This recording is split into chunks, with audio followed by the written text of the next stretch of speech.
Documentation allows us to pass on to other generations and to the beauty of wherever we have come from and where we are living, and the beauty of what we add to where we are domiciled as well.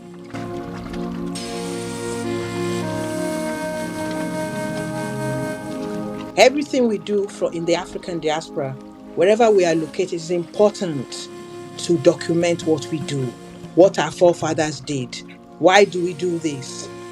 I think we need to harvest their memory and put it down for people to learn from. There is a saying among many Africans that when an elder dies, a library is burned down. Sometimes we don't really take cognizance of the importance of that saying, because if we do, we will be conscious of what we do with those that are among us, because they are the ones that will die tomorrow. Whether you like it or hate it, that people are going to come after us. We are not the last one, and we are not the first one, of course.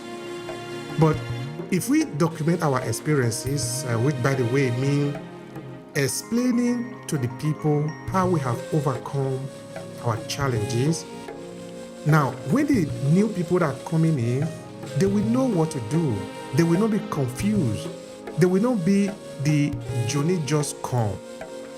So we owe it to these people to explain what have happened to us.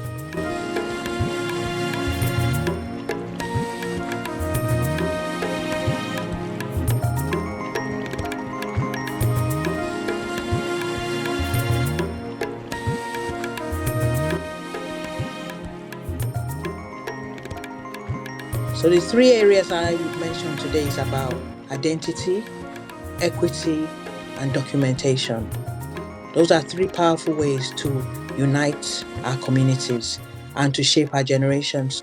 Number two, equity. Equity in terms of generational stories is no matter where we find ourselves from the African diaspora, we have to believe that wherever we are located, we have to advocate for equality for all. Because when we are Africans from the diaspora, or wherever people are from the diaspora, we tend to be important to not be defined as a minority, but to acknowledge that the fact that you're domiciled wherever you should be able to access equal services as anyone else in your host country.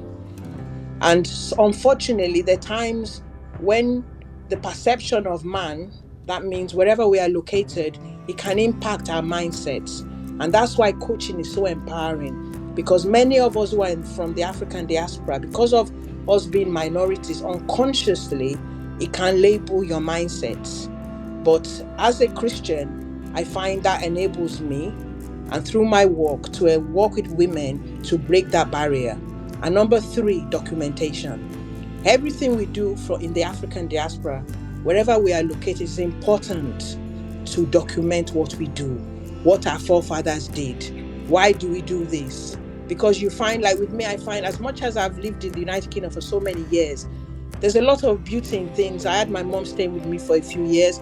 So a lot of things she reminded me of, I document them. When I write them down, I share them to my children, because documentation allows us to pass on to other generations and to the beauty of wherever we have come from and where we are living, and the beauty of what we add to where we are domiciled as well. So that's in a nutshell. I pass it back to you, Obehi. Thank you so much, Yemin. You see, that is a very powerful presentation there.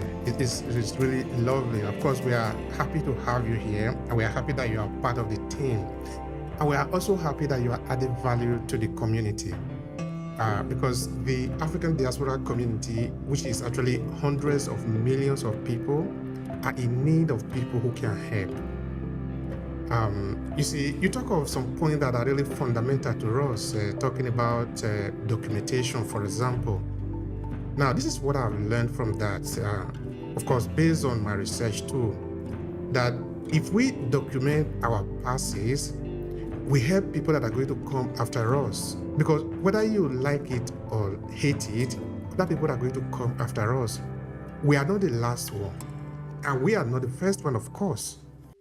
But if we document our experiences, which by the way mean explaining to the people how we have overcome our challenges, Now, when the new people that are coming in, they will know what to do. They will not be confused. They will not be the Johnny just come.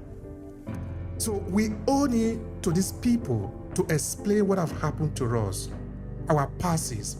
And if we were to take this argument again to where we are coming from, which is our source, our home, Africa, and in Nigeria to be specific, I've seen a very big lacuna in that we just leave our elders to die like that without putting down their memory. I think we need to harvest their memory and put it down for people to learn from. There is a saying among many Africans that when an elder dies, a library is burned down.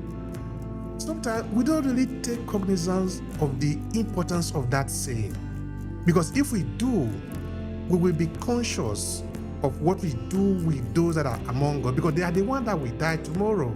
Just like we, the living, are the ones that will die tomorrow. Of course, we become the ancestors. Hello, and thank you for checking out this video. I'm Obehi Ewanfoh, the host of the African Diaspora Storytelling Series.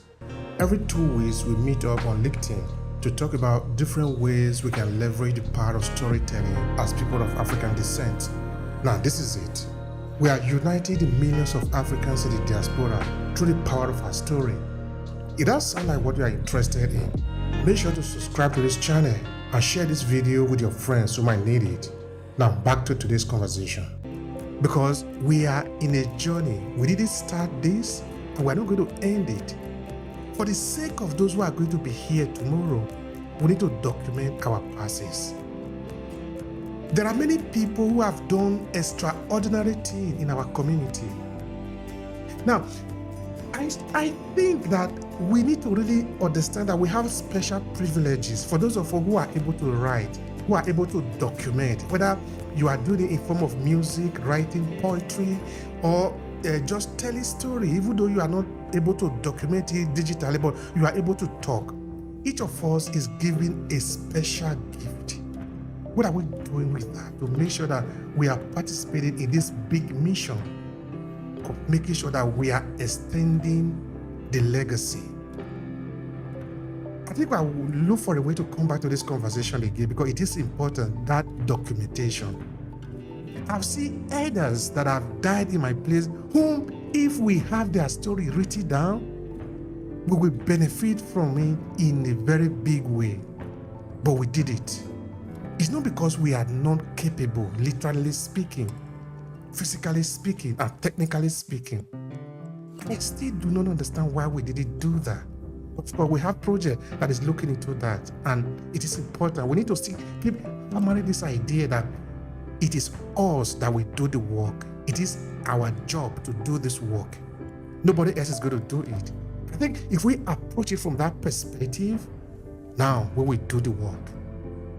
All right, now let me pass the mic to Reverend Gloria Tino, who is also doing an important work within the community. Please share with the people who you are, what you do, and your first take in this conversation. Please go. Thank you, my brother Obehi, and welcome, Sister Yemi. Lovely presentation, very powerful. Connected with that. Hello, Sister Marcia, and welcome to everybody who is in the room. Lovely to have you. I feel your presence already. My name is Gloria Tinu Ogunbadejo. I'm a Nigerian from the Yoruba culture. I'm an ordained minister, psychotherapist, writer, and ancestral healing coach or practitioner. I support women ministers who want to add spirituality to their ministry, and I offer a holistic and bespoke program for my ideal client to go on an ancestral lineage healing journey with me. Through this experience, they will identify their ancestors, strengthen their identity, heal any intergenerational traumas and patterns showing up in their lives, gain a greater clarity in their life, purpose, direction, and destiny, liberate themselves on a cellular level, making changes from their deepest core, ultimately leading to a more balanced harmony, having more balance and harmony and peace in their lives.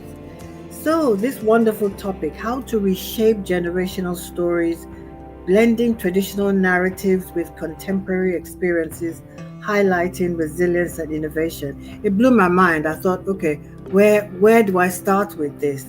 I can go with a lot of personal stories, but typical of me, I will go around the houses.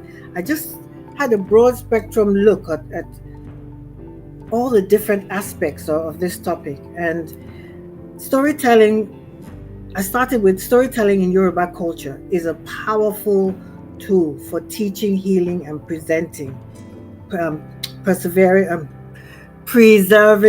history.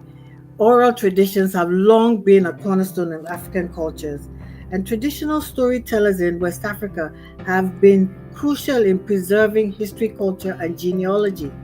African folk tales, for instance, often featuring animals with human traits, convey moral lessons and cultural values. For instance, Anansi stories from the Akan people of Ghana.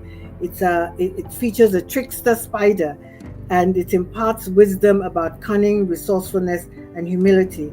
In the Yoruba traditions, we have the fable tales of the tortoise, which we call Ijakpa. I think always Ijakpa or Ajakpa. I think it's Ijakpa. Sister Yemi can correct me on that. And these tales are rich in culture and moral lessons. The tortoise tales, for instance, are a means of preserving and transmitting cultural values and ethics. They often highlight important virtues such as wisdom, patience, cleverness, and humility. Simple stories about humanity that are made humorous with clever plots and unexpected twists, but very effective. This is the power of good storytelling.